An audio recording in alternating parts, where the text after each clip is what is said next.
The Morgantown Area Chamber of Commerce is very honored to have you here today as our honored guest. I speak on behalf of our executive team, Steve Lecagnon and Terry Cutright, and I make up the executive team. We are unique in the way that we have basically a three-headed executive team that oversees the chamber. And as our board, we have a board of directors headed by our chairman, Mark Nesselrode. I would ask him to come forward and greet and welcome you this morning. Mark.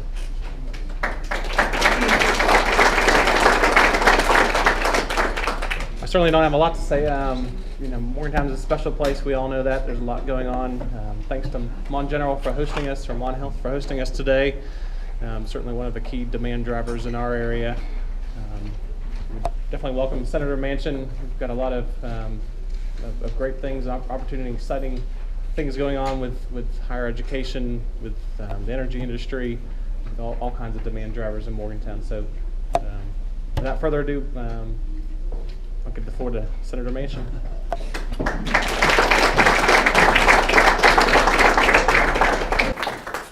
Can you all hear me? Is that okay? I start dating myself and I think of Mark here, or I call it Little Mark. I've known him since he was born, I think. And when we started working, Bill, back, and his dad was chairman, right? Yes. Of the board. Let me just say, first of all, it's great to be with you all. Can I shut this down and put this down? I don't. Yeah. Whose computer? Okay, I can set this right here. It makes it much easier. We gave you a handout, okay, and it basically says things that we've worked on together. And gives you a little, I won't go into the details because you can see all of the things we try to do. I know a lot of people want to brag about how much they do for every area. In all honesty, we can't do it unless we all work together. So we've got to have cooperation from both sides of the aisle. And anymore, it's like, what tribe do you belong to? Well, I want you to know that I still belong to the American tribe. And I like all the people on all sides and try to work with them, and I always will. But I want to thank Steve Lecagnon and Reed Cutright for having me here today, but also for Mark and the board of directors for their attendance, and for all of you all, and to Eldon for setting this all up. Let me go through, first of all, we're in a troubled world and a divided country. I don't need to tell you all that, and we're fighting it every day. What you see going on is not normal. And it should not be normal, and I hope that we can get through this. But sooner or later, we've got to get back together as a country. I can only give you all a little bit of my management style, but also now in my role as a legislator again. When I was governor, the first thing I did in 2004 after I got elected in November, I took off and went to Washington immediately. I mean, not Washington, but New York. I wanted to meet with Standard & Poor's and Fitch's and Moody's. I wanted to talk to the bankers to find out what they thought about this new company that I just got hired by. And I said, I've been hired as a CEO of a company called West Virginia. What do you think about us? Which is the way you should approach it. And I'll tell you one thing, they opened up on me, let me have it. They told me everything, good, bad, and indifferent. We had a pretty bad credit rating at that time, as you recall, in 2004 going into 2005. And I said, and they talked about our demographics and the challenges that we had, and on and on and on. And when it finally come down to the end, they said, your Achilles heel is your workers' comp. They said, there's nobody in your state wants to expand, because if they do, they just accept more of the indebtedness that you have, and it's going to be passed on in premiums. Nobody wants to go to your state, because if they do, they come in with high premiums, and so you have a real stigma there getting through this. So I said, what do you recommend? They said, you got to change your system. So I said, say no more. I came back home and I got with all the Democrats and Republicans. We all sat down. I said, guys, we got to change. We have to privatize this system and get out of this. Well, we had a $4 billion unfunded liability. So how do you get past that? You can't move from one system to the other carrying that type of a debt unless you can bond that debt out or fund it. That means you have to have a separate revenue source. So I called all the coal companies, all the coal operators together. I'll never forget this. I had 56 of them in the room at the Civic Center in Charleston. And Buck Harless was sitting right beside me. And I'll never forget. And I said, guys, we have a dilemma here. He says, I'm willing to take it on politically. I think I can get it done, but I need your help. And I said, I got to have a 56 cents surcharge per ton. For every ton of coal, I need 56 cents.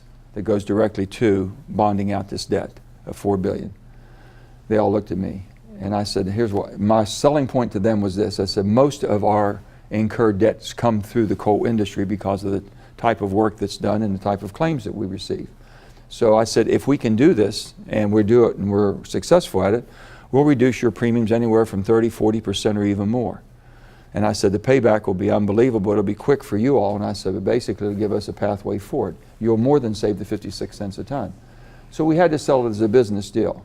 Every one of them, I'll never forget this. Buck Harless, God bless him and God rest his soul, but if it wasn't for Buck Harless, who was kind of the dean of the whole movement at that time as far as the coal industry, he'd been through it all. He said, I think it makes a lot of sense. He said, I think we should do this. Only one person got up and walked out on me, and that was Don Blankenship. That was the start. That was the start of our relationship. And you know, and then Don came to talk to me afterwards. I said, Don, I had no options. We have no options. I said, well, you tell me what was the option. And I said, the coal industry will benefit the most by this, but the state of West Virginia, overall, the business climate will benefit. Our credit ratings went up, everything went up, and we started putting money away. We had a good run from January 2005 until the end of 2010 before I went to the Senate. But my main concern was always the bottom line. The reason I'm saying this, I know if you don't have your financial house in order, you got problems. I've been in business all my life. And I always said, my grandfather used to tell me, he said, Joe, if you have unmanaged debt, it'll make cowards out of the decisions you make. You'll be a coward in the decisions. You'll make decisions that aren't normal, which we do it in our own private life. You do it in your business world. You'll do it anywhere. If you get behind the 8 ball, you'll move things around. It'll catch you. So we were in that situation. I knew that, and I knew enough about state government. I'd been in it long enough, and I've been on finance, and I knew where the budgets, I knew where all the money was hidden. I knew how the games were played, so I was pretty much on top of that. I was able to grab it quick. First thing I did was grab all the money in the state. I shut down everybody's account, and everybody got mad. All my buddies in the legislature got mad at me, but I knew I had to grab it. And once we did that, then I was able to sit down and put our priorities. And then we got the adjustment. We got the we took a lump sum, $800 million from our tobacco settlement. We put that into our pensions. By putting it into the pensions, we were able to basically raise our credit rating up, which is how Standard & Poor's and Fitch's, which gave us a low operating cost. These are the things that we should have done and we did do. And when I left in the end of 2010, which I came in, we had no reserves whatsoever. We left with right close to $1 billion of cash reserve. 25% liquidity in a $4 billion budget is unheard of. We were in such great shape. Credit rating was good, everything. I'd just about blown through it, but we left them in pretty good shape there. So I look at today, and I look at where we are, and I see some warning signs I'm concerned about because no one's talking about the debt of the nation. Our debt now is growing quicker than any time in the past. We're borrowing faster than we've ever borrowed before.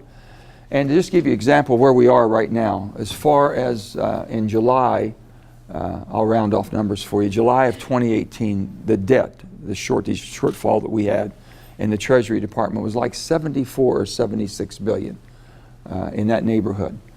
If you took a year before that, July 2017, it was half of that, about 36 billion.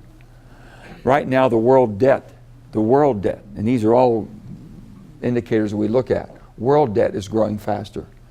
So they're on shakier grounds, the whole world financial system, and I'm just concerned about some things. And right now, we had a tax cut, and I had worked with the president. I had 4 different proposals. I had 15 Democrats that were willing to sign on to a 25% permanent for corporate taxes, from 35 to 25, 25 pass through, and also permanent for the tax for the average worker who gets a monthly or weekly or bi-monthly check. And we could have made that permanent. For every 1% on the federal, on corporate taxes, federal corporate tax, that's $100 billion in revenue. 1 point's 100 billion. So you can imagine going from 35 to 21 was 1.4 trillion. To put it in perspective, if you look back in history, there's never been a time in the history of the government since 1789 to present that we've ever done anything around taxes, tax adjustment, tax overhaul, tax reform, anything about taxes. And even when Ronald Reagan did the tremendous complete tax rewriting of our tax code in '86, it was scored, and when I say score, that means by the Congressional Budget Office, CBO, it was scored revenue neutral. If everything went the way the bill was put together, we should be revenue neutral. And it did a great job until 1990, 91. If you remember George H. Bush, George #1 Bush, said, "Read my lips, no new taxes." And the economy went south on us. He had to make adjustments, and he lost the election. He did his job as president and lost the election. Well, today, this bill came out, and it was scored at $1.5 trillion in the deficit. We've never done that. Now, if everything goes right, they're saying in 10 years we could offset this. The only thing is, in 10 years, we've never had a 10-year run of 3.5 GDP. So we knew at 25% we'd be about $500 billion, not 1.5, but about 1/2. And we knew at that, because we were making some adjustments on the high end, Wall Street. We knew with that one there, we could bite that off and pretty much accomplish that with the growth that we anticipated. So I told President Trump, I said, "Mr. President, we want to work with you. We want a tax adjustment, a tax for us to be competitive globally. We want to repatriate that money so it's been sitting overseas. We want to bring that back." There's a lot of things we thought we could do and it really work great and be a bipartisan bill. Well, usually in the Senate you have to have 60 votes. They use what they call the budget reconciliation. Now both sides do it. So Democrat and Republicans, they're all guilty. They all play games. And they use every type of gimmick they can to get around the 60-vote threshold. Well, the 60-vote threshold is the whole purpose of the Senate is to make it work in a bipartisan way. It's not supposed to be like the House. We're the only body in the world that operates the way we do that tries to hold the country together. Because very seldom do you ever get 60 of one party or the other. And that's why you always have to work with the minority. And the Senate's designed to get the minority to have just as much input, if not even more input, than the majority, because you have to bring us into so if the Democrats are in the majority, you've got to work with the Republicans. And that's the way it's supposed to be. But the budget reconciliation says this: if you can pass a budget, and anytime the finances are involved, it takes a simple 51-vote margin. Well, if you pass a budget just by party lines, even if you pass it and it has a deficit with that budget, then you can do a reconciliation based on the deficit. That's the gimmick. And they both have done it. So no one, if you're a Democrat and you want to blame Republicans, fine. If you're a Republican and want to blame Democrats, fine, because they've both done it. And it's wrong. I wish we didn't have that gimmick there because it'd make us work together. Anyway, that's how they got to $1.5 trillion they were able to use and pass it. Now, that bill's going to have to be fixed. If any of you all work in accounting and any of your businesses right now, especially if you're in the restaurant business and you can't depreciate the way they would want to, and we got to fix some things. And we have to sit down together and work on that because it will be a 60-vote threshold for the repairs. And I've said this, I told Chuck Schumer, I said, "Chuck, I know you're thinking that when the Affordable Care Act was passed, that we knew it needed to be fixed." I wasn't there. The only thing I told him in 2009 in talking about health care, in 2009 I told him, I said, Max Baucus, I said, "Max, let me make sure I understand. This mandate you're talking about mean you're not going to give much of a choice. You got to buy a certain product with all the bells and whistles and pay a certain price, and if you don't, you're going to fine me." I said, "That might work in Montana, but I don't think that's going to work in West Virginia. I just don't think people will adhere to that." Well, sure enough, that was always the Achilles heel, the Affordable Care Act. It needed to be fixed immediately, but they never could get the votes because the Republicans were winning in 2010, 2012, 2014, and then 2016, the dog caught the car. Finally latched onto the bumper and figured, okay, what do I do with it now? Well, that's when John McCain and you had Lisa Murkowski and Susan Collins voted no. That historic vote that John made about 2 o'clock in the morning. John wasn't voting no because he didn't like the bill or there was something about the bill. John voted no because of the process. We never sat down and worked it through committee. We never had any input at all. It just didn't work. You don't do something in major policy that way and not have, major input. And that's what John was true patriot. But also speaking of John McCain, if you want to know what's wrong with our country, and you don't, and the toxicity that we live in on a day-to-day basis in Washington, first time in my life that I can recall that a true hero, a hero of the United States of America, not a Democrat or Republican, but just a true American hero, passes away, and the deceased requests the president not to attend his funeral. Something tells you something's wrong. How did we get to this? What happened to the civility and the decorum? It's not, we've got to get back. We really do. So we're moving and trying to do some things that we need to be done here, and I can tell you, I'm concerned from the state of West Virginia, the judiciary that we're going through right now, and the Supreme Court. I have a lot of comments and questions asked to me in Washington. What's going on in West Virginia? Some people have been brazen enough to say it looks like a banana republic to me, which I jump up and I said, listen, the Supreme Court has lost the confidence of the legislature, which represents the people. We have 3 branches, they're equal. One branch, basically, who represents the legislative branch, is saying that we have a problem and we have to work through it. I can only give you my 2 cents. When I think what I can relate to is my style would have been this way. When I was governor and the conflict over my daughter, Heather, with WVU, remember that? We went through all that in the board. I knew as the governor I had to build confidence in the Board of Governors at WVU. I had to do it for the sake of our university.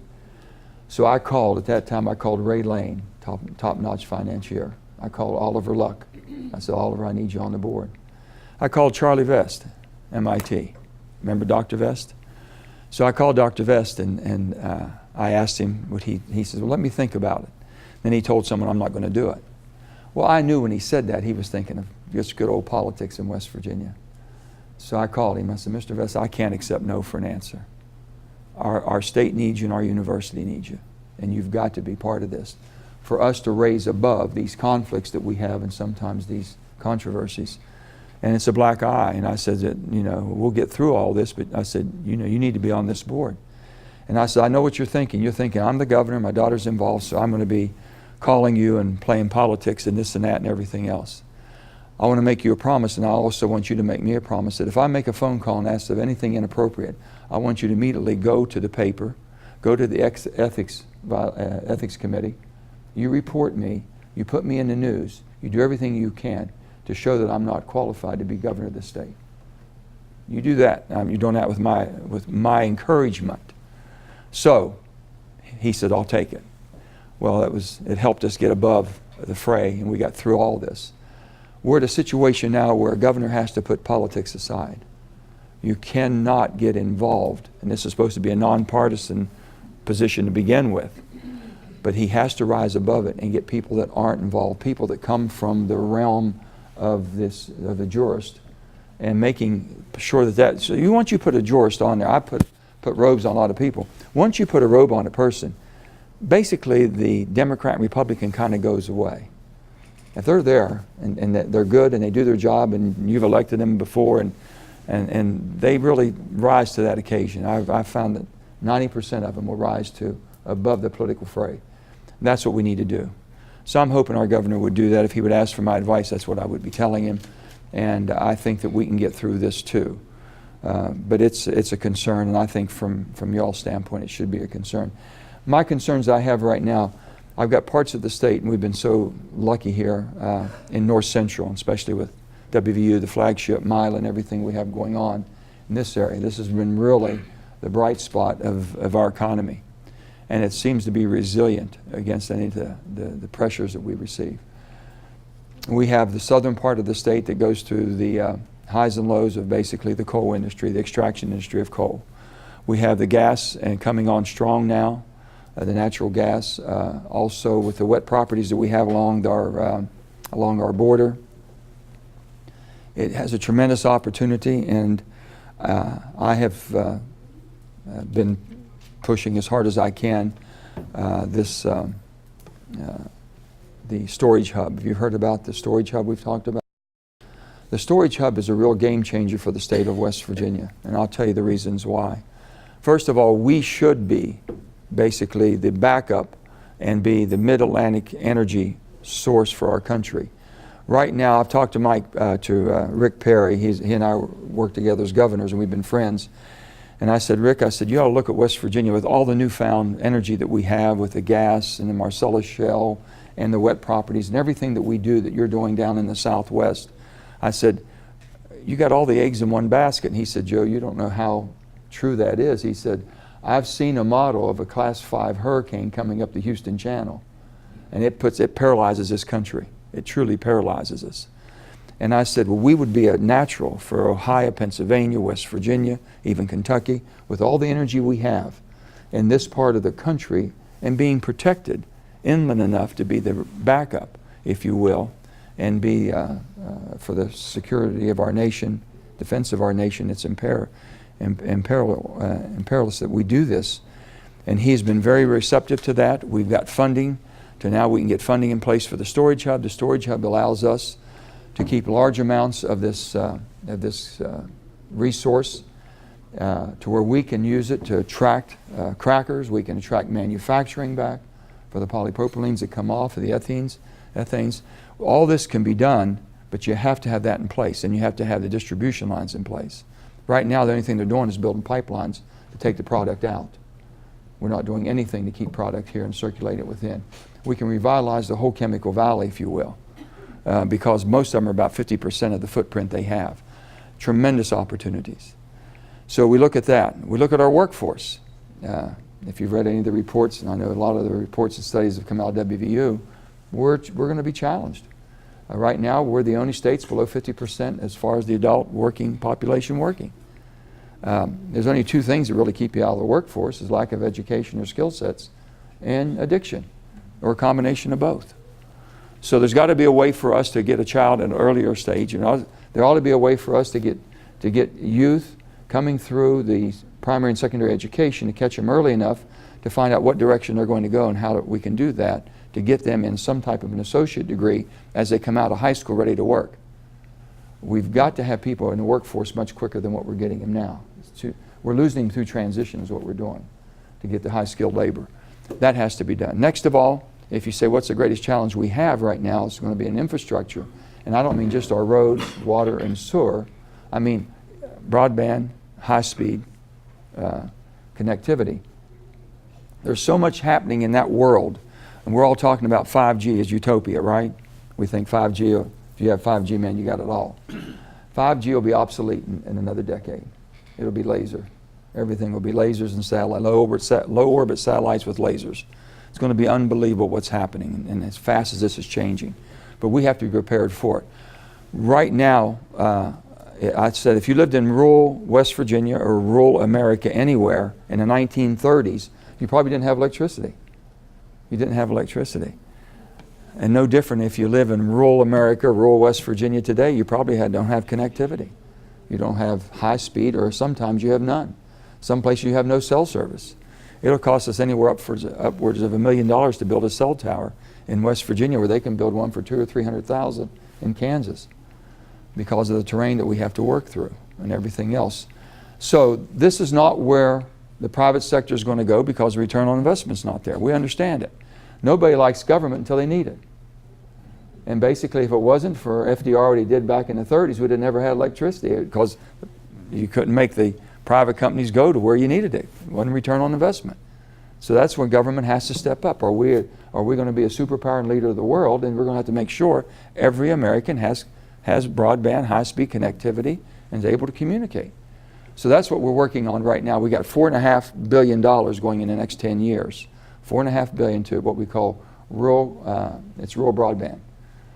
And what we did is we just challenged. I'm challenging right now the maps. I took, back in 2015, I brought Tom in, chairman of the FCC, and I said, hey Tom, your maps are showing that we're 91% covered in West Virginia. That is wrong. I guarantee you we're not 91%. So I said, hey Tom, meet me over in Tucker County. I said, come to Tucker County and meet me. I want to meet you at the school over there at the vocational school. So he drives in. He said, boy, it's a beautiful drive. I said, yeah. I said, why don't you call back the office and see what's going on? I said, use any phone you want to. Anybody's got to connect. Just use anything you couldn't get out. I said, Tom, look at your map. You're saying recovered here. We're not.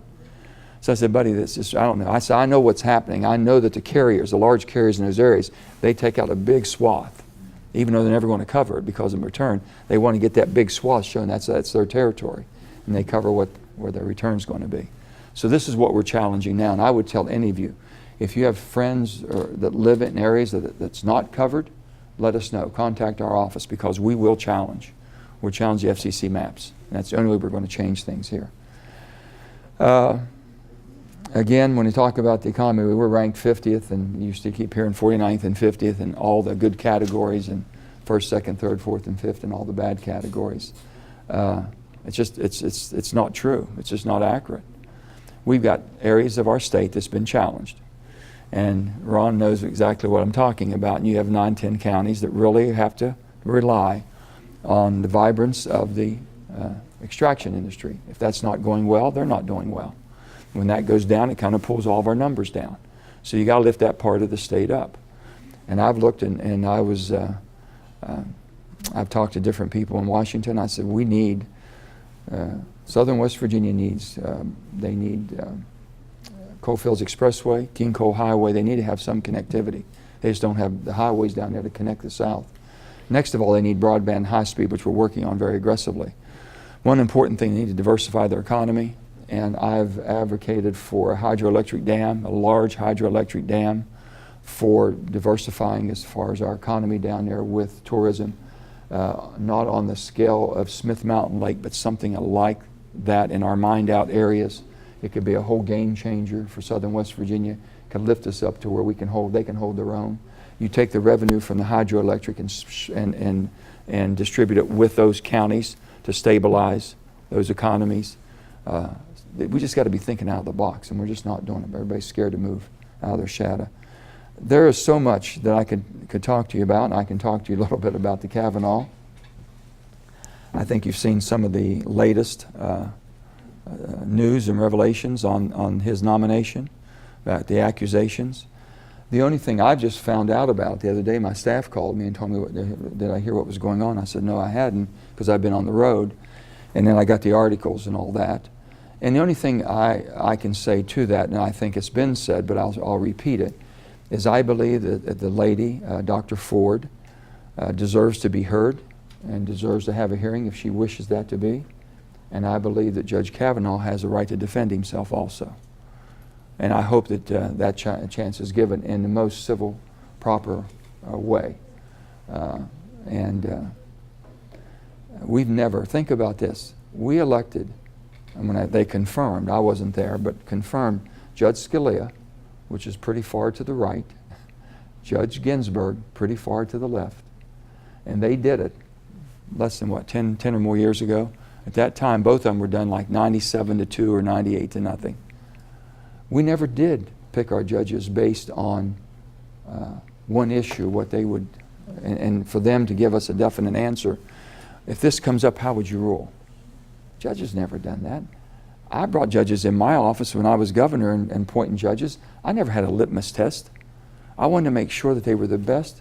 They had the temperament, they had the experience level, the education attainment, they were good upstanding citizens, no criminal records of any kind, well thought of in their communities.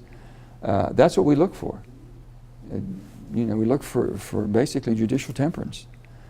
But now it's being based on, well, how would they rule on this or this or this?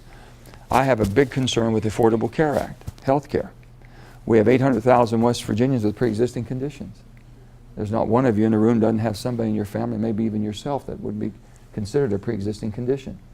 And the insurance companies can, if they're allowed to go back to where we had before, they were able to say that, I'm sorry, you're not insurable, or you're going to pay this price here, or we're going to cap it. And the reason we had the Affordable Care Act, it says it's against the law to do that. But also we had to have the money to offset for the insurance companies to be able to stay in business, and they've been able to do that. And now the things hit since they in the tax bill, they repealed the mandate. And now it's being challenged, Texas versus the U.S., and it's gone for its first to the circuit courts in Texas, and they're waiting for that hearing, and I'm sure it'll be, that case will go clear to the Supreme Court. And what it really says is that we're repealing the cost or the fines of the mandate if you don't buy insurance. And that's how we were using the fund, and that money was going over to fund basically the people with the high need of insurance. To put things in perspective, again, less than 10% of the people use half the healthcare dollars in America. We use about 3.2 trillion a year. Is that right, Bill? About 3.2, 3.3, I think. That's what we use. Half of that, 1.5 trillion, goes to less than 10%. So if you want to know why the people that are so upset that are buying private insurance, the private care, that don't really qualify for the expansion or the assistance of any kind, we're getting nailed to the wall. In West Virginia today, 80% of people benefit off of the health care law. 80%.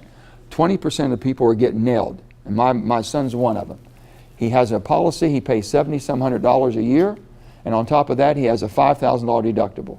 So I know how tough this is. But here's what's really tough. What really, when I say Washington sucks, we have a bill that fixed that. When John McCain voted no, 12 Democrats and 12 Republicans went to work the next morning. And we worked for 2 weeks bringing a bill together, brought people from all over the country, and we used the Alaskan model of reinsurance. And basically what we did, every state's going to be responsible for a reinsurance program. And that reinsurance program, you have to take state dollars, you can use your state dollars to match down your federal Medicaid dollars and use that into a reinsurance fund.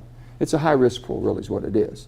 But it basically lets the insurance company say, here, you're working out over here in this pot of money, okay? But then it allows the 90% of us who have a normal health cycle to have rates that will be reduced 30-40% overnight. It's been sitting on Mitch McConnell's desk for 9 months, and he won't let us vote on it. Won't bring it to the floor. It's ridiculous. But I guess the situation is when you fix things, you have nobody to blame. So by not fixing it, it makes more political fodder. And again, both sides have been guilty of this. So I'm not picking on one, but it's just a shame. We can fix that. So we're pushing for that. We're still pushing. We haven't given up on that.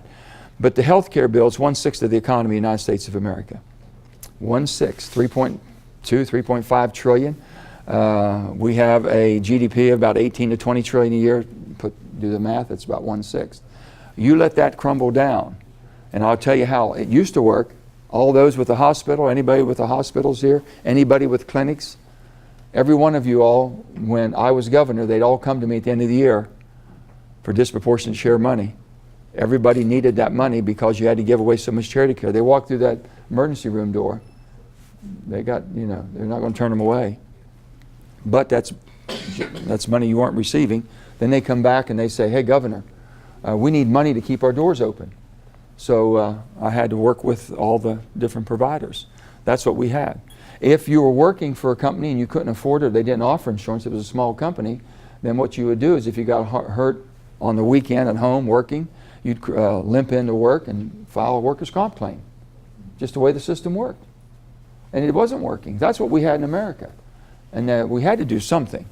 And it's a shame that we made such a football of this. I'm not sure I would have voted for the health care bill the way it came out in 2009. I would have held out because it was such a close vote that maybe we could have made some adjustments that right now that I know we have to make that would have made sense to me back then, but that wasn't the case. Anyway, we're going to be in this thing to get it fixed. We're fighting it, and so if we were asking Judge Kavanaugh, how would you vote?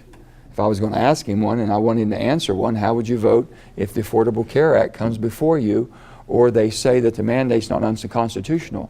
He wrote a dissenting opinion that John Roberts used for his justification of why the bill is constitutional, why it passed the muster for the Constitution. John Roberts took Brett Kavanaugh's opinion, dissenting opinion, based on the tax. The tax has gone away, but the language did not go away. If the language doesn't go away that says it's illegal for insurance companies to basically deny anybody with a pre-existing condition, but the tax went away to pay for the person for the pre-existing. Does that mean it's unconstitutional? Well, the tax may be zero, but the law's still there. That means the tax can come back for that. That's a real conundrum there, and we're trying to get through that, so we'll see what happens. Anyway, I'd like to open up to any questions you might have. There's so much we could talk about, and there's a lot going on. But if I may, Senator, we have a couple things we need to cover. If you would have a seat. Oh yeah, I'm happy to sit down. Did I talk too long? Well, that's all right. It was very good. Very good. There's a lot going on, gang. And we very much appreciate it. It very much fits into what we've done. We've done it recently. We've done a very detailed member survey, and we had quite a participation, over 7% participation. Normally, when you do a member survey, you get 2 or 3% participation. You know that's pretty good. So we had a member survey that we're going to get into. Community economic and workforce development. People that know me know that I've worked in that for a long time, and that's the focus of our community, our chamber, and our community overall. We know that our metropolitan statistical area, as of 2010, covers all of Preston and Montague County. We're looking at 2020 of covering most of north central West Virginia, and that's what we focus on. And even our housing interests and stuff, we focus that on. We focus on the needs of developing our community, our tourism needs. Too many times we get focused on our territory, our fiefdoms. Tourism is here. Development is here. You know, highways are here. Every interest is here. Well, we try to reach across those. We focus on working together in cooperative efforts and building together. We have now reached across those, and we work together in collaborative efforts, and that's what we focus on. We have for you for presentation, and symbolically, we want to emphasize, we have a government affairs, community economic and workforce development. I represent those areas. We have committees that do that. We have a transportation committee that has been around for a long time, that represents across the community, from the university, from the Mylons, from all labor, government, from all elements across the state. We have recently adopted new priorities, and we want to have a letter presented to you about that new priority, and I would ask one of our members of our transportation committee to explain those priorities to you, Mr. Ron Justice. Senator, I'll be real quick on this. Well, probably won't, but Me, right, Ron? yeah. Well, I don't know. So, you mentioned Buck Harless. I'll tell you a funny story, and I'll circle it back around to transportation.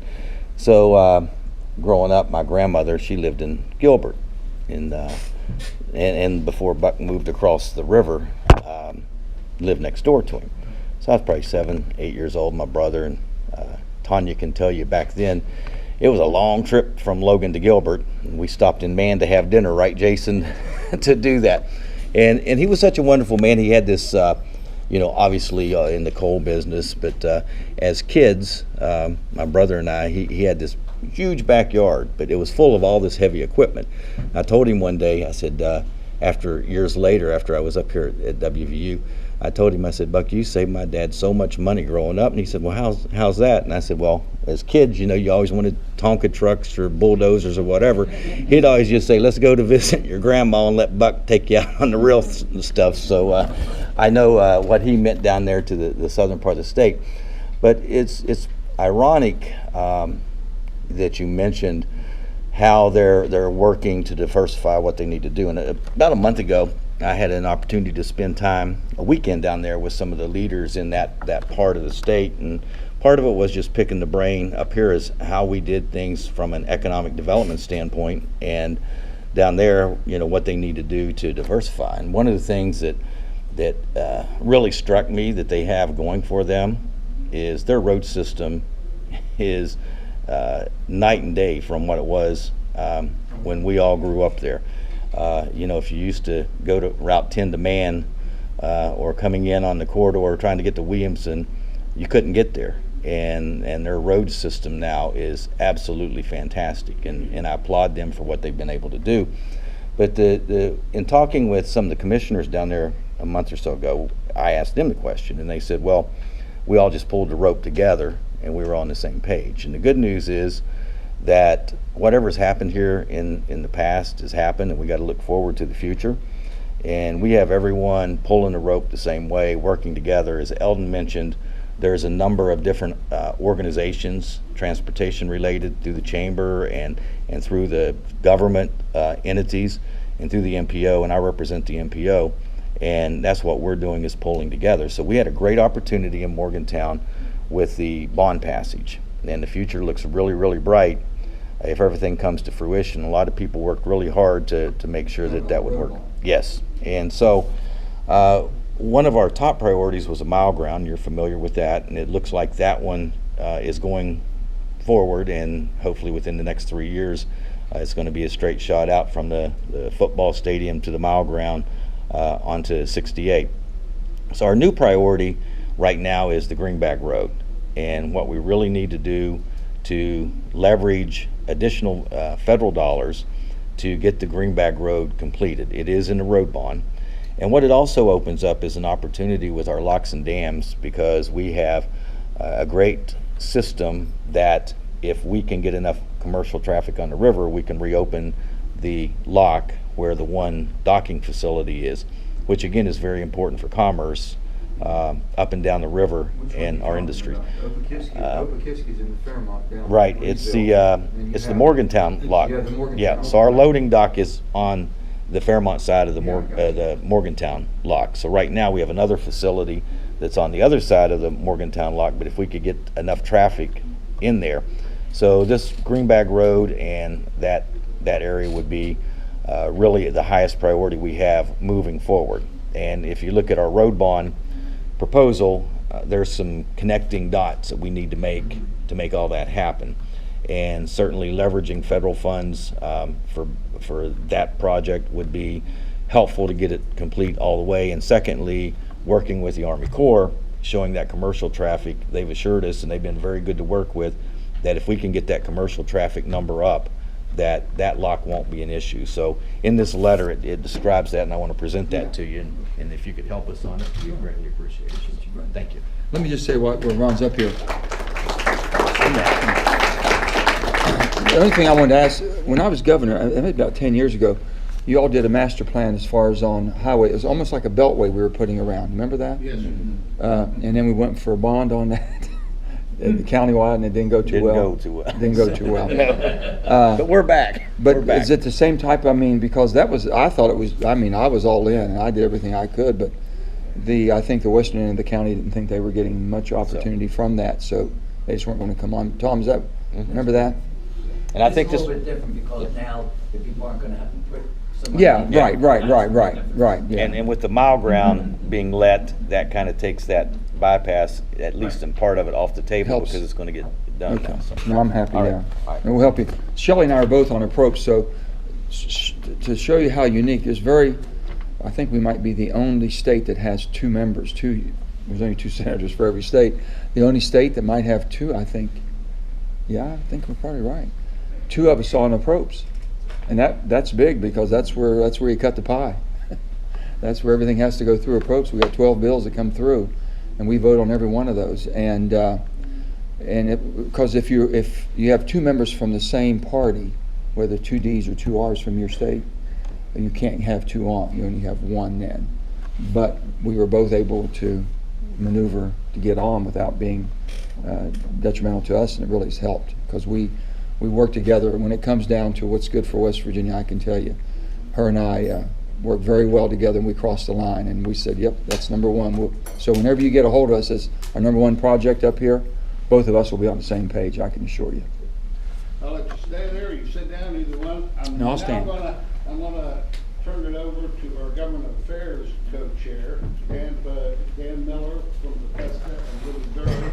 And they'll have various questions from our Government Affairs, Sure. Our member survey, and they'll also open it up to the public for questions. Dan, Libby? Or if you Senator, come up or- I'll just stay here. You look fine right where you are. I'm good. We did a survey of all the membership Sure. and found that the priorities haven't changed a lot. It's transportation issues. And we presented those to the local candidates that are running for election now. And I think because you're on a federal level, Yeah. some of these questions need to shift towards how the federal government can come. I had a question for you. You answered it very well. It was the storage hub, how important that is to our region. I know you're supporting it. It's in your letter. Thank you for that support. It's a game changer. It It truly is a really is. game changer for West Virginia. They're talking 100,000 jobs. If once this gets established, the crackers come in, the manufacturing. Could be as much as return- $38 billion in investments. 38 billion.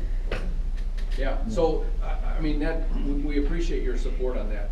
And then I thought we just allow some of the other people in the room to have some questions. Sure, anything you might. on how you can help us. Well, I'm a facilitator. When I was governor, you could call me and I said, that makes sense, yeah, we'll do it. Your dad used to call me all the time on it. I'd say, yeah, we can do that, or no, we couldn't.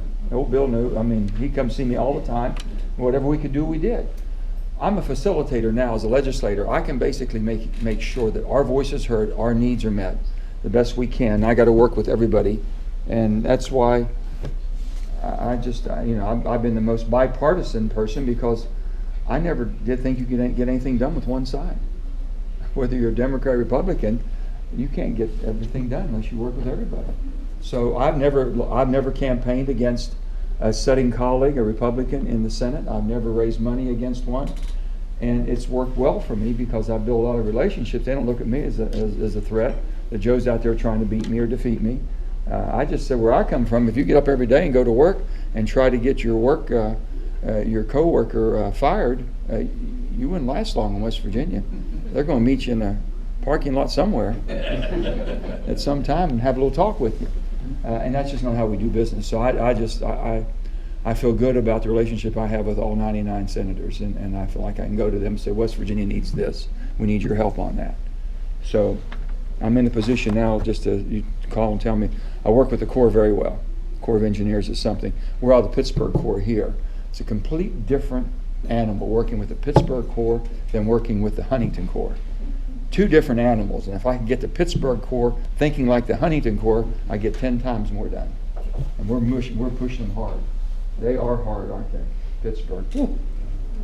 But you said they gotten better with you? That's great. Yeah, They must like you, I go Ron. up annually. Huh? I go up annually. I know that. When we work, I mean, God, you've been wonderful, and you have put a lot of time in on that. But they're coming around. Yeah. They're coming around. Yes, sir. I'm Bill Rice. I'm Secretary of the Morgantown Utility Board. We're basically on a $150 million expansion project now, and we're funded by the ratepayers. We went to Wall Street, got bonding, etc. And the most recent bonding event here was for the reservoir, and we had time to talk to the bondholders. And one of the things that we've gleaned, because we're talking exactly what you're talking about, the storage hub here, is that the bondholders around there, and because we probably go into another expansion program here shortly with Cheat Lake for 25 million or so, will get rated so high because the energy market worldwide will be stable. And their opinion for the next 30 years, because of the shale gas and fracking in this area, we will control the energy market, which gives the bond rating for this entire year greater leverage to build and work and go. Have you heard the same thing? Do you agree with that? Oh, most certainly. We have an ocean. Well, we have an ocean of energy underneath of us. An ocean of energy underneath of us. Okay. The one thing that held us back is that we talked to Mr. McKinley, and hopefully I'm not speaking out of turn, about the bureaucratic system passing the paper from desk to desk to desk. It takes time to time to time. Our interest rates go up. Our borrowing value goes down a little bit. So the ratepayers pay $2 to $5 million more than they really had to because they had to wait a year on the Indiana back. Oh, you're talking about as far as on the environmental. So the environmental, to tighten up the framework, Because that costs us money. I've been fighting this for every year I've been involved in public service of some sort or another. There's just got to be a balance. I mean, there's a balance between environment and economy. And some people just don't want anything. And they're going to use everything at their disposal to either wear you out or run you out, one of the two. And that's on both sides. You know, I've got some people says, hey, we got to move that mountain, let's get more dynamite and bigger, rather than trying to figure a way to work around it. And then you have other people that just don't want anything, not in my backyard. But with that being said, we're able to fast track a little bit more now. What do you all caught up in? True, but continue the process. Yeah. Because we got a road bond, we got more expansion. If it maintains its. Is this what you're talking about? No, it takes too long. Can we tighten it up and allow the? He's talking about concurrent approvals instead of consecutive. Uh-huh. People won't start on approval until the. Oh, no, that, right, no. Okay, how's the DEP, state DEP working with you? They work fine. Fine. It's the feds have been holding you up. And we had some issues with the prisons down here, but I think we've got that resolved now. Last I talked to Tim Ball, that's been resolved. Mm-hmm. Where's that out? The The Kennedy Center. Kennedy down Center. there, we're putting a pipe through the backyard of the prison Uh-huh. down there. And Yeah. it's been months. Now let me tell you about putting pipelines in and putting power lines in and everything. The bottom line is utilities. I always told utility companies they just share a little bit of the revenue. You know, as a business person, I never wanted to build a utility plant. I just wanted to build the lines that took the utility and charge you traffic on it. That's where the money is. So when they wanted to build power lines, I just said, fine. As a state, we couldn't build a 500 kV line getting power out. One time they needed for the Northeast, Baltimore and all the way up. And I'll never forget Martin O'Malley was the governor, and he was not a fan of coal. And he and I would have running discussions all the time. And then finally his public service people came to him and said, Martin, do you understand if that 500 kV line does not get to Maryland, we're going to have rolling brownouts from Baltimore all the way up the coast? So Martin called me one day and he said, John, I want to talk to you. I said, Martin, I just want to hear it one time. Just one time, Martin. Coal and why I love it. That's all I want you to hear. That's all I want you to say. So I had Martin understanding a little bit that we all had to work together. But we couldn't get the line through because basically we're holding it up every time. So what I did, I got the utility companies to start sharing the revenue from the, we called it a per kV kilowatt mile, a kilowatt mile. And so every mile it went through certain counties or whatever, they would get a certain amount of revenue from that. My goodness, we went from the no county wanting it, the counties were competing it. Bring it my way. We'd have had a line going like this because everybody wanted it then. So it's basically just a little bit of revenue you can share and make a big difference on this. And also when they go through national parks and things of this sort, if they just listen to them, you know, national parks and all the national forests, we don't have a lot of any type of clearings to where the animals have any feed matter. So when they're planting and basically taking pipelines through, they can plant a lot of feed, a lot of type of grasses and different types of vegetation for feed for animals. And it's a win-win for everybody if it's done right. So sometimes you have a hard time, but we try to fast track that as much as we possibly can, isn't it? Okay, kind of following up on that, the Energy Reliability Act in 2018, can you tell us a little bit about that and how that would impact us with your legislation pipeline? Well, you know, the whole thing on the energy reliability, and I've said to this, we've been criticized a little bit, you know that. But the bottom line is that you have to have a base load fuel. There's only two things that you can run 24/7, rain or shine or anything else 24/7, is coal and nukes. Now we're depending more on natural gas than we are coal today. Natural gas is being used as a baseline fuel right now, 24/7. But it's interruptible, it can be, because of pipelines. They can either freeze up, or we don't have pipelines in areas where we want. And give you a perfect example, in the Northeast last year, we had tankers from Russia bringing natural gas in Northeast, up in Boston. Unbelievable. Because we don't have the pipeline, and we have the gas, we just don't have the pipelines up there. And next of all, from terrorist sabotage, that's still. Because if there's 90 days of coal laying on the ground at Fort Martin, it's going to burn. Okay, they'll run 90 days. And if you have the nuclear plants with the fuel. Well, we said this for 2 years. We're decommissioning coal plants. And I'm not talking the old coal plants that should be offline, but I'm talking ones who have been Hatfield. What was the one we just closed up here? Hatfield? That was a 750 megawatt plant. And it had been, and I'll tell you how it got closed. Tony Alexander was the CEO. Remember that? I said, Tony, why are you closing a plant? You did scrub, you had low NOx boilers on it, you had bag houses for mercury. It was up to code. He said, Joe, every time I went to the board meeting from First Energy, they would say, Tony, how much will it cost us for this? And how much will it cost us for that? He said, it got to the point where I just had no credibility telling him, well, I think $100 million will fix this or $200 million will fix that. You know what I'm talking about, I think, don't you? He just finally says, they said, how much would it cost to close it? He said, that I can tell you. And he told them how much, they said, close it. And we should never, that's not how you run a country like our size. So what we said, we have plants that are closing down prematurely that shouldn't be closed, so we're asking for that.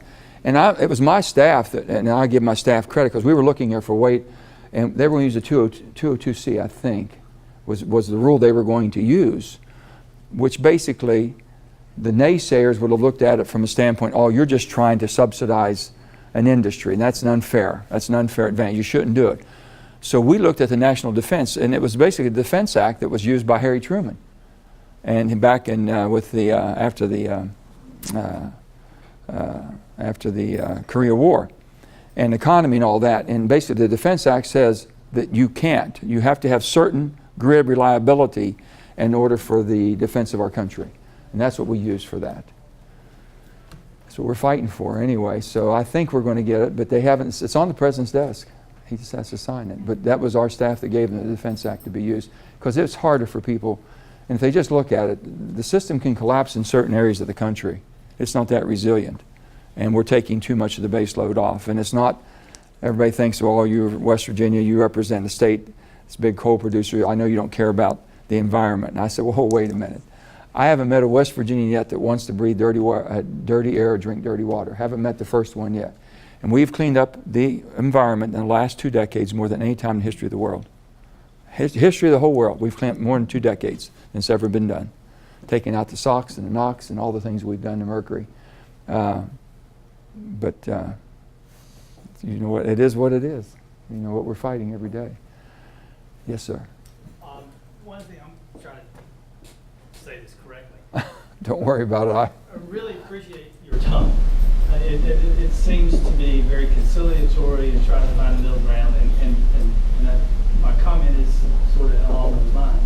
One of the things that I've enjoyed the most over the last 2 years is the business community is no longer the villain. The business community plays a substantial role, I would argue carries the water in the economy of the world, not just the U.S. or West Virginia. Yeah. And for the last 8 years, the business community was portrayed as the villain, that we were the bad guys and not part of the solution. And it got a little hard to stomach, to be honest. And it has been refreshing to hear that business people are not bad people, and that making a profit is not a bad thing. And one of my biggest concerns about the Democratic Party at the national level is the socialist trend way left and going farther to that side, where business people are put in a box as part of the problem, not the solution. And that's a big concern. And just wanted to see what you thought was the temperature in Washington. Well, I think that really got traction. Is it just the big cities? But it's a concern. First of all, I think your observation is correct. There's a certain segment of that, but it's not every person that belongs to a Democrat or Republican Party. You could say that every Republican then have gone so far to the right that the Tea Party wants no government at all. They would take away reduce taxes to the point to where basically you can operate your schools or anything, as far as So there's a balance to be had. And I always said, look at the person. If a person tells you they're bipartisan, look at their voting record. They can talk a good game, stand here and say, oh, how I would just love everybody, I want to work with them. Find out how we vote. Find out how many bills that we co-sponsor with the other side, trying to work with them. But we've lost the middle. I am a rare breed. And I'm not saying that, but I just don't have that many people in the middle. I used to have Republicans and Democrats, 15 and maybe 30. We could always sit down and talk. We're down to about 18 or 20 now. And still yet they're afraid. The Republicans are afraid because they're getting Tea Partied from the right. if they're not Republican enough. The Democrats are moving to the left because they have a movement out there, and a social movement. And it's around a lot of things, but it's around health care, you know. And I told the Democrats, I've been point blank, and I've told a lot of my friends, they said, what happened to the West Virginia Democrats? I says, nothing. We're still this people that we've always been. We still like to work with our West Virginia Republicans and try to get something done for our state. We put our state before our party, but not the way you all are playing the game up in Washington. And I said, and we think people should be held accountable and responsible, you know. Perfect example is Affordable Care Act. We gave 20 million people insurance for the first time. 180,000 West Virginians never had insurance. The only insurance they ever had, they come to the emergency room. They walk in, they had to take care of them. That's all they had, or workers' comp. So we gave it to them. You know what? We never gave them one word of instructions how to use it. Same people we gave a health card are still going in emergency rooms.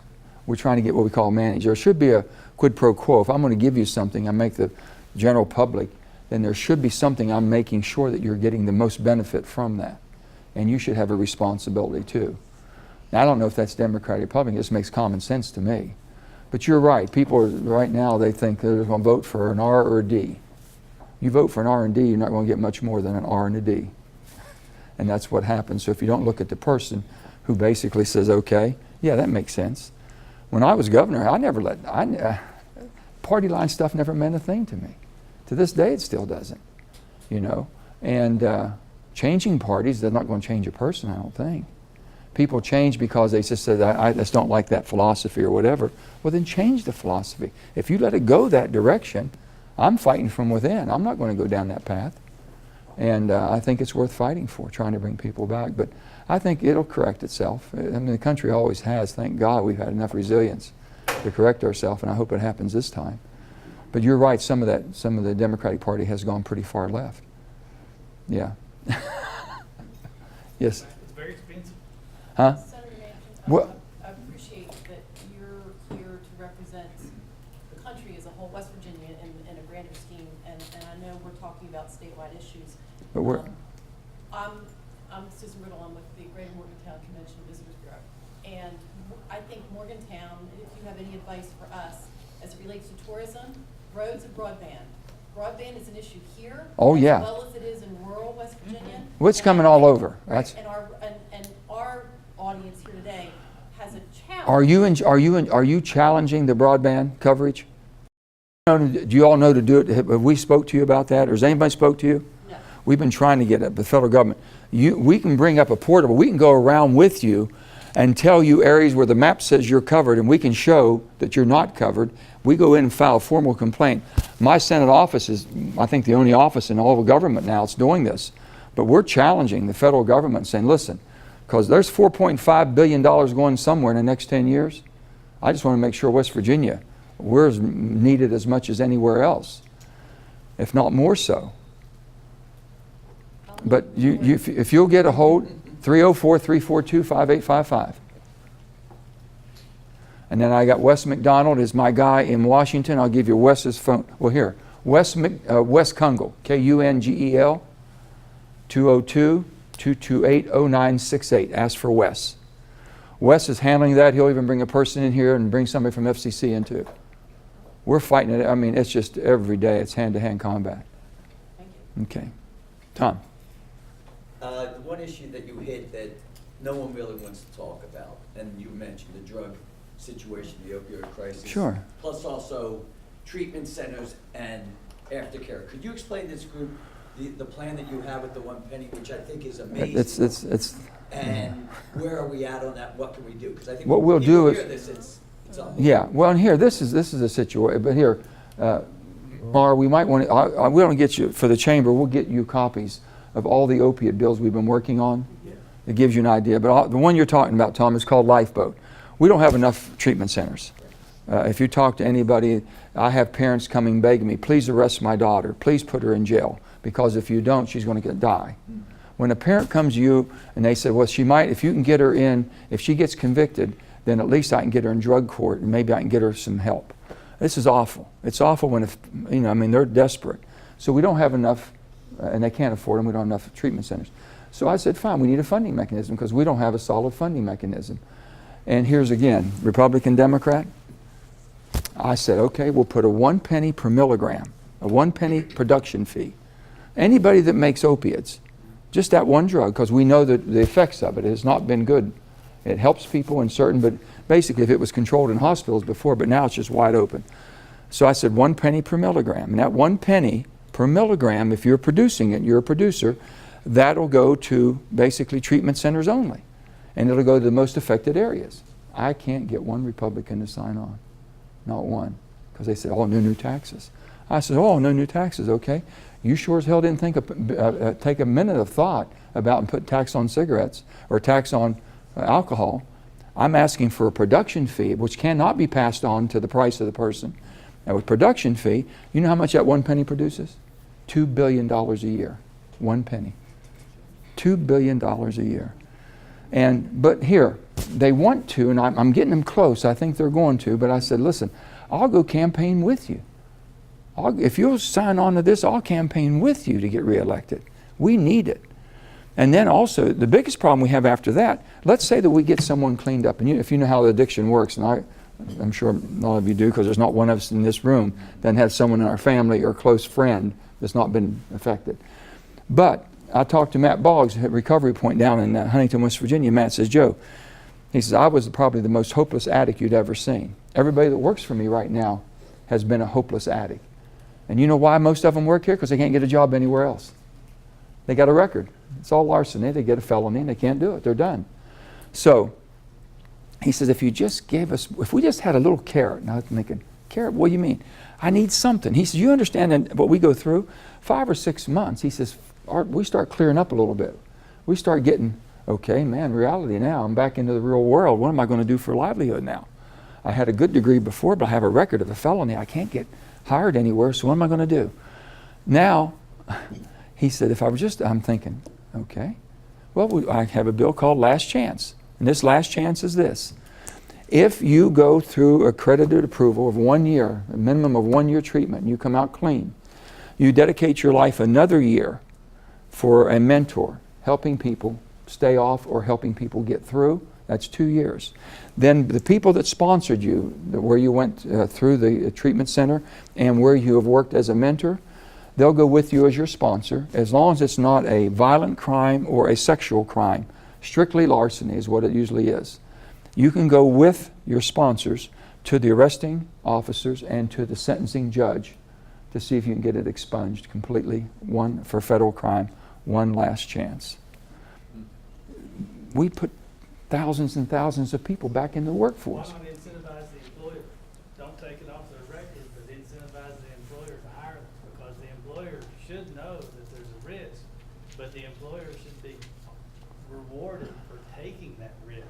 So incentivize the employer, but keep it on. How would you incentivize them? Tax cut, tax break, Can't- give him the break or her a break. Yeah. So that they take the risk, but if they're taking the risk, they should get the reward.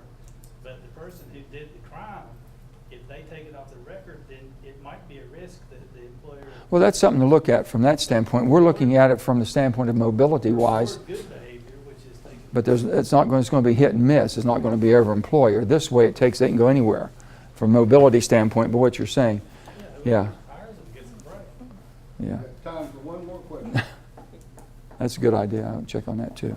We're just trying to get them back into the workforce. We got a serious problem there. Yes, ma'am. I was at a workers' compensation forum a couple of weeks to get their workers' comp through us, is to the employers, if they have someone go out on workers' comp, be in touch with them after the first week, after 2 weeks, because what happens is they get prescribed the pain medication, they veg out on the couch, and they have a hard time getting them back into the workforce. Sure. And it's a really big problem because people can't find good help, and they have a good employee that gets hurt, and then they lose them to an injury. That could be just a back injury, which I say just a back injury. It's very painful. They get prescribed an opioid, and then they lose them permanently. So it's been a real problem. So one of the solutions that Brick Street presented was, hey, be in touch with your people, call them, you know, and get them into rehab, get them into physical therapy and working through that injury. So what I want to know is, so we're doing the things for people after they've become addicted, but what are we doing to keep them from becoming addicted? So for employers, education, I think would be. Well, education should start at kindergarten. Well, it should also start. Every with, school you know, system, yeah. We have the safety meetings You mean- and all yeah. that. Why don't we do something where we're getting employers involved with their employees getting Yeah. hurt? And also, why don't we have something with these doctors who just willy-nilly write prescriptions for everything? Why don't we have them have some responsibility to oversee it and make sure they come off of that? Well, prescription guidelines, we've been pushing living daylights out of that, and I think the They should have doctors, to be required. well, doctors should have a license, basically, and they do have a license, but they should have continuing education. New products come on the market all the time, and they're very seldom ever kept up to speed on that. There's a couple of things I would say. This election cycle we're in, an off-year election in West Virginia, will be the most expensive election cycle we've ever seen, if you can believe that or not. There'll be $50 million spent in my race. Can you believe that in West Virginia? 50 million plus? And it's just ridiculous because, there's money, this outside money's coming in for and against, we have no idea. These are not national races, these are not state races anymore, they're national races. There's 49 other states involved in this race in West Virginia, the Senate races, and it's all over. And it makes it very difficult for the people to kind of sift through and knowing who's who and what's for what. Some of this stuff is just ridiculous. I know you didn't talk about immigration either. We want secured borders, and we must secure our borders, but you have to have a process. And we had a 2013 bipartisan bill. Democrats and Republicans in the Senate overwhelmingly voted for one, and it was tough. $42 billion went to the border to secure them. We're going to have 900 miles of wall, heck or high water, okay? You're not going to have 2,000 miles because it's not feasible, and if you listen to the experts, but the president in his mind wants you to think you're getting a wall. We're going to build a wall. I agree with him. 900 miles we have to have that really protects us in areas, but there's going to be technology use. The biggest invasion we have as far as illicit stuff coming in is our container ships and our ports. And we have to have a whole new system of security there. The fentanyl and all the illegal drugs are coming up mostly through the Postal Service, U.S. Postal, FedEx, UPS, and we have new scanners on. So this money that we were using, it's an all-in. It's just not one thing. Just not, people think, well, get the wall to stop them. There's more to it than that. And we need to be, and for Democrats and Republicans, listen, we're for securing the border. Listen to the Homeland Security specialists that tell you what it takes to do it, and do it. And quit arguing about it. Just get it done, and we have to. So we had a good bill in 2013. We'd like to see if we can get something going again. And people are running out of workers. They're running out of workers. A lot of workers, a lot of good workers who want to be here for the right reason. And we can do a better job of making sure who's here for the right reason. That bill did one thing that I thought was never been done before. The bill basically gave you a pathway forward if you came here illegally. 2013 bill said you had to go to the courthouse and sign up. If you came here illegally, you were then you then basically confessed to a misdemeanor. You paid a fine, and you got in the queue. And that queue basically was a Social Security number, but it was a pathway to citizenship. And it's 13 years. You got in the back of the line. There's no amnesty. If you committed one crime in that 13 years, you're sent out for good. If you didn't learn English and didn't get a job, you're sent out. Everything was you work your way through the right to be here. And next of all, we had $42 billion to secure the border. They could not, the 13 years didn't start until we secured the border first. It's a great piece of legislation. I called John Boehner. We passed it in the Senate. We had Democrats and Republicans all working together. I called John Boehner, and he said, Joe, he said, I can't get the bill on. He says, his far right, Tea Party right, everything you did, if you got here illegally, no matter how you got here, you're a criminal, get you out of here. There's 12 million people. We can't find 12 million. There had to be a sensible way of doing it. But it would have led us, if we knew the people that wanted to be legal, we could have really concentrated our effort towards those who are here illegally and hiding. And on top of that, it said that if you hired as a business person, you hired a person who didn't have an identification number as a pathway, that Q number, a citizenship, you were fined $150,000, I think the first time you were caught. Second time was like $300 or $400. And the third time, if you got caught hiring an illegal that wasn't in the system, you lost your license for life to do business in the United States of America. That's how serious it was. It was a good piece of legislation to stop people from coming that weren't going to try to do it the right way. And he said, Joe, he says, Eric Cantor just got beaten down in Richmond, and his opponent ran that he was supporting amnesty, and they beat him on that bill. So just the irrational, the far swings on both sides, the irrational, You got to work in, get them, say, guys, don't make sense. Fix the problems. But I thank you all, I really do. I appreciate coming and talking to you all, but there's an awful lot going on. Stay involved, get involved, don't give up. You are in the bright spot of America. I'm not even going to say what, you're the bright spot of America. This is the fastest growing area, and it continues to be a fastest growing area. And you're right in trying to encompass the whole area. I mean, Marion should be your suburb, okay? That's your sister city. We're looking at Harrison. Harrison down at Harrison, and you go all the way up clear to the border, to Brownsville and all that, and all the way over. Yes. Everybody. But they need your expertise, because you know why? And let me just say another thing. I knew that when, and I will tell you this, and this is, it worries me. If Milan is able, if they ever get bought out, you came that close to losing Milan with Teva. If Teva would have been successful in that hostile takeover, you'd have lost it. This plant goes down first. We lost 3,000 or 4,000 people, 5,000, whatever.